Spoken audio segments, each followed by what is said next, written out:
아멘. 오늘 제가 아까 얘기한 대로 엘리후라고 하는 가장 이 젊은 친구예요. 지금까지는 엘리바스, 욥의 세 친구가 있었죠. 소발, 빌달. 이제 그들이 와서 하는 이야기는 네가 이렇게 가진 것도 그 많은 재산도 다 잃어버리고 그렇게 다복했던 자녀들 10명도 다 잃어버리고 또 건강했던 네 몸도 다 이렇게 병들어서 이제 뼈만 항상 남은 것은 하나님이 너가 보이지 숨겼던 은밀한 죄악들을 지금 심판하고 계시는 거야. 이렇게 율법적으로 정죄하고 계속해서 회개를 촉구했죠. 너가 정말 마음으로 회개하면 하나님이 회복하실 거다. 이렇게 조금 발전된 방향으로 나가지만 그러나 진단이 잘못되었다고 우리가 얘기했죠. 우리에게 나타나는 모든 현상들은 반드시 하나님의 심판이요 징계라고 볼 수는 없는 부분이 있어요. 때로는 하나님이 우리를 이런 어려움 가운데 허락하시는 것은 하나님의 주권적인 허용을 하시는 것은 거기에 따른 하나님의 연단의 계획도 있고 우리를 보다 더 깊이 있는 인생의 부분들을 깨닫게 하시려고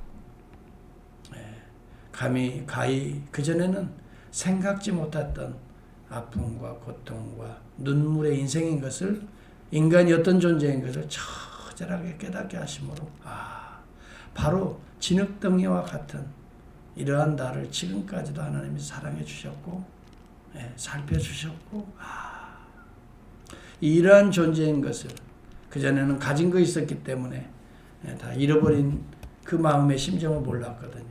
그동안엔 건강했기 때문에 이런 참 건강의 은혜를 몰랐거든요.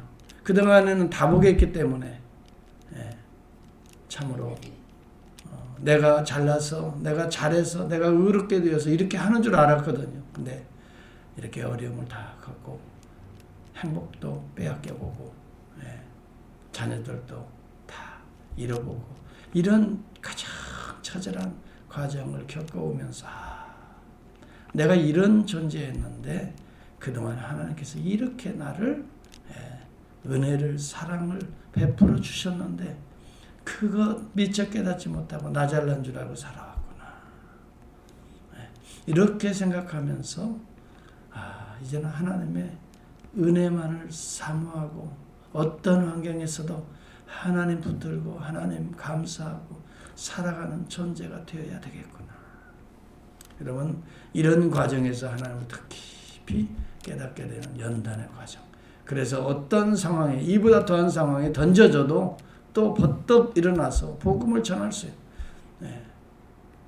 나의 이런 모든 죄악들을 다 갚으시고 나를 오늘 또 구원하시는 우리 하나님을 증거할 수 있는 이런 욥의 정금과 같은 믿음의 사람으로 만들어 주시려고 때때로 우리가 알지 못하는 하나님의 여백 가운데 있는 연단이 있다는 걸 우리가 알아야 돼요. 모든 것이 다 너 과거에 숨겨놓은 죄악 때문에 벌어지는 일이야 라고 율법적으로 판단할 수 없는 물론 그런 부분도 있겠지요. 그러나 그러지 않은 의로운 삶을 살아도 내가 주님께 죽도록 충성해도 내가 믿음을 지켜서 정말 살아보려고 몸부림쳐도 때때로 이런 어려움들이 우리에게 닥칠 수 있고 또 애매한 고난도 받을 수 있고 때로는 핍박도 받을 수 있고 이런 걸 통해 하나님의 참 우리 인간으로서는 이해할 수 없는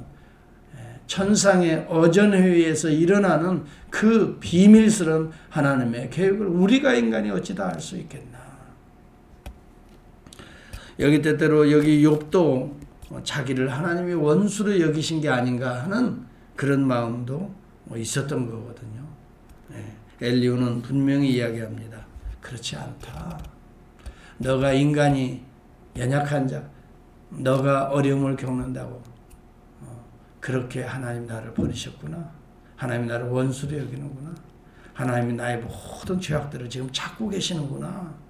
이렇게 너 수준으로 하나님의 수준을 생각하지 말라. 이야기를 지금 하고 있는 거예요.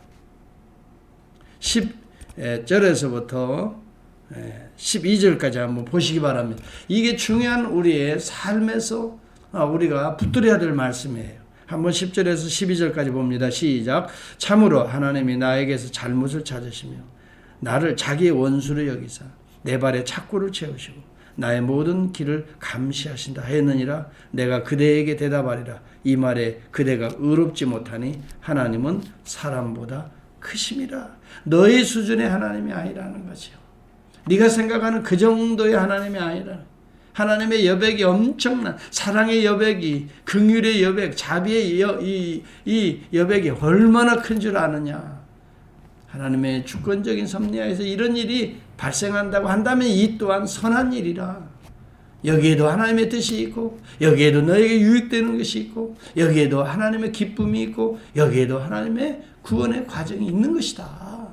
하나님의 여백을 크신 하나님의 모습을 이야기하고 있는 거야. 이런 과정을 통해 너가 그동안에 조금 교만하게 생각했던 거 이것도 하나님이 내려놓게 하시지 않는가. 그리고 네가 의롭다고 네 행실을 드러냈던 것도 사실은 좀 내려놓게 하시는 게 아닌가. 우리 인간의 의로움은 얼마나 의롭겠는가. 그리고 인간이 얼마나 교만해서 생각이 하나님께도 미치려고 하는가. 이런 것들을 다 내려놓게 하신다는 거예요. 이것이 바로 17절과 18절에 그럼에도 불구하고 하나님은 너의 생명을 지금도 보호하신다. 지금도 구원하신다. 너의 생명을 지금도 지키신다. 엘리후가 지금 가장 젊은 사람이지만 가장 발전된 계시, 가장 하나님의 뜻에 가까운 이야기를 해주고 있는 거예요. 한번 다시 한번 보겠어요. 이 우리가 이렇게 몸부림치면서 살려고 하는데도 어려움을 겪는다면 거기에는 하나님의 뜻이 있다. 선하신 뜻이 있다. 17절과 18절입니다. 시작. 이는 사람에게 그의 행실을 버리게 하려 하심이며 사람의 교만을 막으려 하심이라. 그는 사람의 혼을 구덩이에 빠지지 않게 하시며 그 생명을 칼에 맞아 멸망하지 않게 하시느니라. 아무리 네가 고통 가운데도 그랬잖아요. 사탄에게 하나님께서 내 생명은 건드리지 못한다. 어전이에서 말씀했지요. 그것을 지금 엘리후는 바라보고 있는 거예요. 믿고 있는 거예요. 여러분, 우리가 아무리 우리가 이해할 수 없는 현실이 우리 안에 벌어진다 하더라도요. 분명히 믿어야 할 흔들리지 말아야 할 신앙은 있어요. 첫째는 하나님은 선하시다는 거예요. 이 믿음이 흔들리면 안 돼요. 두 번째, 선하신 하나님이 나를 부르셨다면 나의 이 과정도 선하게 인도해 주실 것이라고 하는 믿음이에요. 선하신 하나님이 실수하지 않아요. 그 하나님이 우리의 조금 불의한 행동 때문에 우리를 멸망시키게 하지 않아요. 그럼에도 불구하고 우리를 이런 연단의 과정에 허락하셨다면 우리의 불의와 우리의 교만을 어떻게 해요? 내려놓게 하시고 그럼과 동시에 우리의 생명을 보호하시고 구원하시는 하나님이라고 하는 이런 하나님의 절대적인 속성에서 우리가 이 문제를 바라봐야 되지. 내 마음에 내 불편한 이 심령의 기준으로 현실을 바라보면 절망이에요. 여러분, 우리의 생각이 얼마나 편견에 사로잡히는지 아시죠? 얼마나 우리의 생각들이 여러분 수준이 낮은 줄 아시죠? 얼마나 우리의 생각들이 감정에 흔들리는지 아시죠? 우리의 생각의 수준, 우리의 경험의 수준이 얼마나 미천한가를 아시죠? 그렇다면 우리는 하나님을 높으신 하나님, 크신 하나님을 의지할 수밖에 없다 이 말이에요. 이것이 엘리후의 말이에요. 얼마나 큰 위로가 되는지 모르겠어요. 비록 우리가 지금 현재 어려움을 겪고 있지만 코비드-19 가운데 교회도 이게 많은 타격이 있고 성도들도 이렇게 참 흔들리기도 하고 때로는 참 제대로 신앙생활을 못하는 환경 속에 저희들이 있지만은 그럼에도 불구하고 하나님의 백성들은 붙들어 주시고 어떻게 해요? 생명을 지켜주시고 반드시 여러분들을 어떻게 해요? 다시 일으키실 거예요. 지금 어렵다고 그 마음에 하나님이 나를 버리셨어. 내가 괜히 예수 믿은 것 같아. 내가 교회 나가봐도 여러분 충성해도 내가 봉사해도 내가 그렇게 해도 소용이 없어. 이것은 우리의 수준이 그만큼 낮다는 것을 사실은 입증하고 있는 거예요. 내 자신이 인정해야 됩니다. 우리는 이런 수준보다 하나님은 크신 하나님이다. 때때로 내 생각이 미치지 못하는 부분까지도 하나님은 다 알고 바로 나의 이런 교만과 허세를 내려놓게 하시는 과정이다 생각하시면서 주님 앞에 더 매달릴 수 있기를 바랍니다. 그리고 하나님께서는 우리를 어떻게 그의 생명들을 구원하십니까? 여기 요번 두 번째 이야기입니다. 여기 만일 천사 가운데 1천 천사 가운데 23절과 24절입니다. 오늘 이 본문을 우리는 붙들어야 됩니다. 같이 한번 합니다. 23절과 24절이에요. 만일 1천 천사 가운데 하나가 그 사람의 중보자로 함께 있어서 그의 정당함을 보일진데 하나님이 그 사람을 불쌍히 여기사 그를 건져서 구덩이에 내려가지 않게 하라. 내가 대속물을 얻었다 하시리라. 아까 우리 하나님께서 그 혹시 우리의 죄악 연약함까지도 어떻게 해요? 중보자를 통해서 우리의 죄값을 다 갚으시는 대속물이 되게 하심으로 천사 중에 하나가 여러분 바로 이 점을 우리가 봐야 돼요. 비록 욥도 또 우리 친구들도 또 우리 자신도 오늘 우리의 자신도 때때로 여러분 우리가 알지 못하는 어려움이 있다 할지라도 낙심하지 말자. 왜요? 하나님은 선하시다. 하나님 우리를 구원하신다. 하나님 우리를 교만을 꺾으신다. 또 우리의 허세들, 우리의 더러운 것들을 씻으신다. 그리고 마침내 어떻게 해요? 우리를 생명을 구원하신다. 어떻게 구원하시는가? 중보자를 통해서 내 죄의 대값을 치르시는 대속물을 통해서 나를 그렇게 깨끗하게 하시고 구원하신다는 거예요. 그러면 여기에서 보는 중보자는 누구이고 천사 중에 하나 중보자는 누구이고 대속물은 누구일까요? 천사로 오신 그리스도가 아니에요. 천사의 중보자도 아니에요.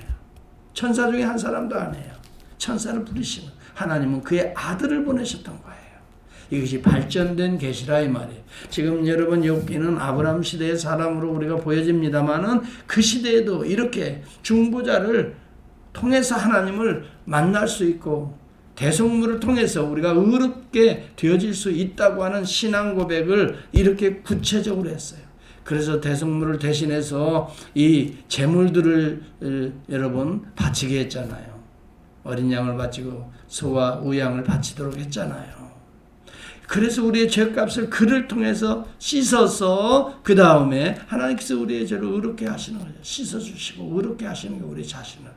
그런데 여기 보니까 천사 중에 한 사람의 중보자가 우리의 대속물이 진이 될 것을 이야기하고 있는데 이것은 다시 말하면 그 어떤 계시보다 메시아를 바라보는 이 발전된 계시라 이 말이에요.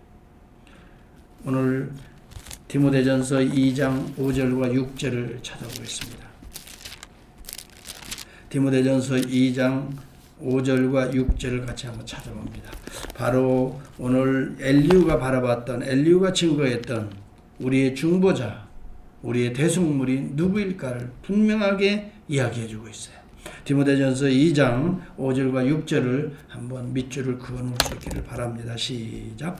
하나님은 한 분이시요 또 하나님과 사람 사이의 중보자도 한 분이시니 곧 사람이신 그리스도 예수라.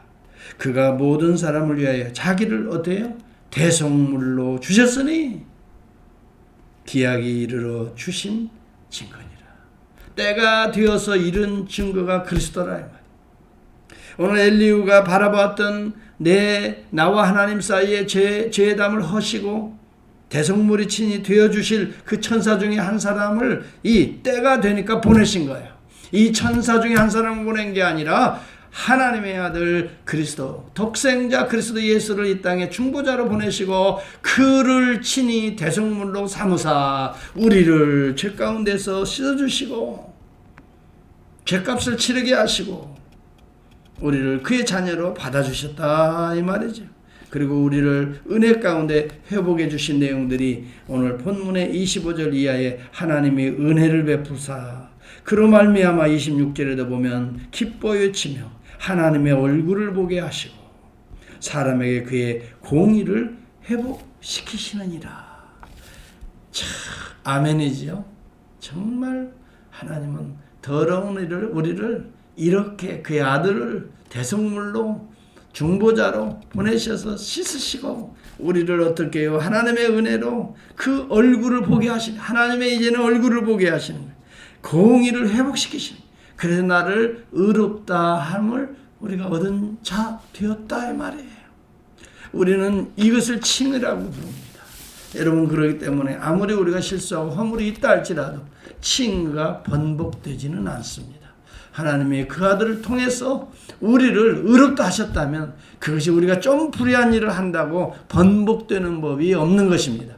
십자가의 단번 영원히 우리의 죄를 씻었다고 성경은 말합니다. 그러므로 우리는 죄의 총노릇하는 자가 아닙니다. 때때로 우리가 연약하다고 여러분 죄의 포로가 되지 마시기를 바랍니다. 오늘 구속주를 바라보고 주님을 바라보고 눈물을 흘리며 하나님, 주님이 나에게 이런 대성물이 되어주셨는데 부끄럽지 않게 살기를 원합니다. 보혈로 씻어주시기를 원합니다. 기도할 때 그 순간 우리가 더러워졌던 것들이 씻어지고 다시 하나님을 볼 수 있는 이런 놀라운 생명의 빛이 우리 가운데 비춰질 줄을 믿습니다. 여러분, 그래서 우리가 죄악의 구덩이에서 우리가 그 순간 또 건져내게 되는 것입니다. 여러분, 28절에도 보면 하나님의 내 영혼을 건지사 구덩이에 내려가지 않게 하셨나니 내 생명의 빛을 보겠구나.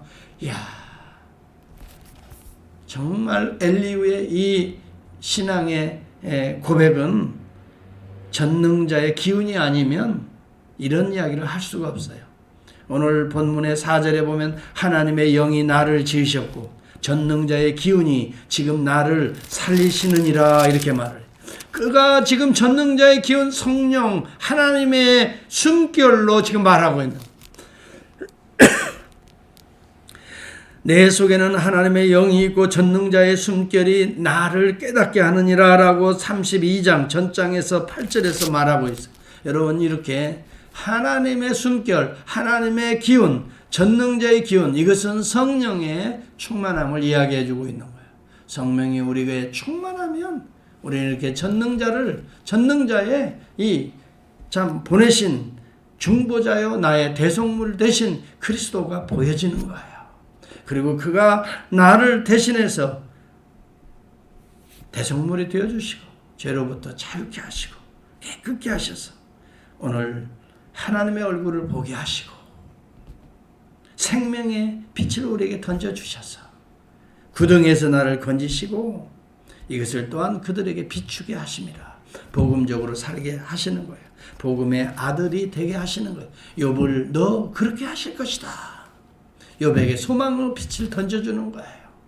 혹시 우리가 연약하여 죄가 있었다 할지라도 걱정하지 말라. 너 그것 때문에 망하는 게 아니다. 너 그것 때문에 하나님 너를 지금 징계하고 심판하는 게 아니다. 우리의 모든 건 그의 중보자를 통해 대속물이 되게 하셔서 너에게 생명의 빛을 회복해 주시는 과정이다. 네. 그러므로 너는 이제 다시 구덩이에서 일어나게 될 것이다. 소망을 던져주고 있어요. 복음적인 오늘 이 소망의 사람이 될 수 있기를 축복합니다. 정말 우리는 연약합니다. 그렇지만 낙심하거나 절망하지 마십시오. 연약하지 아니하신 정말 우리는 어둠입니다. 그러나 낙심하지 맙시다. 빛이신 주님이 계십니다. 정말 우리는 구덩이에 빠져서 헤매는 존재입니다. 그러나 낙심하거나 절망하지 맙시다. 우리를 건지시는 분이 계시다 이 말이에요. 생명의 빛이 계시니 오늘 우리 가운데 우리의 식구들 가운데 우리들의 자녀들 가운데 우리의 환경 가운데 낙심하는 일이 혹 있다 할지라도 절망하지 맙시다. 연약해지지 맙시다. 오늘 우리 주님이 계십니다. 2000년 전에 오셔서 내 모든 죄를 대속하신 우리 주님이 그의 영을 생명의 빛을 오늘도 비춰주고 계시는데 무엇이 두렵습니까? 무엇이 우리를 죄로 이끌어갑니까? 그럴 수 없습니다. 오늘도 당당하게 일어나셔서 생명의 빛을 받으시고 빛 가운데 어둠의 세상에 나가서 이 빛을 던져줄 수 있는 우리의 삶이 될 수 있기를 축복합니다. 기도하겠습니다. 하나님 감사합니다. 정말 진흙과 같은 존재예요. 우리는 아무리 보아도 참 무능한 존재예요. 미천한 존재예요. 정말 우리보다 크신 하나님의 은혜, 크신 하나님의 공의, 크신 하나님의 계획, 하나님의 이 중보자, 아버지 하나님, 메시아의 대속물까지도 하나님이 예배하시고 우리를 이렇게 부르셨는데 우리는 우리 수준에서 하나님을 원망하거나 하나님을 멀리하거나 하나님의 말씀에 귀 기울이지 않았던 저희들을 오늘도 씻으시고 오늘도 빛으로 아버지 생명으로 우리를 인도하시고 우리도 이 빛을 이 생명을 받아서 그리스도의 이 복음의 빛을 생명을 우리도 아버지 어려움 속에 있는 자들에게 던져줄 수 있는 한날이 될 수 있도록 오 전능하신 하나님 우리 주님 너무나 감사합니다. 예수님의 이름으로 기도하옵나이다.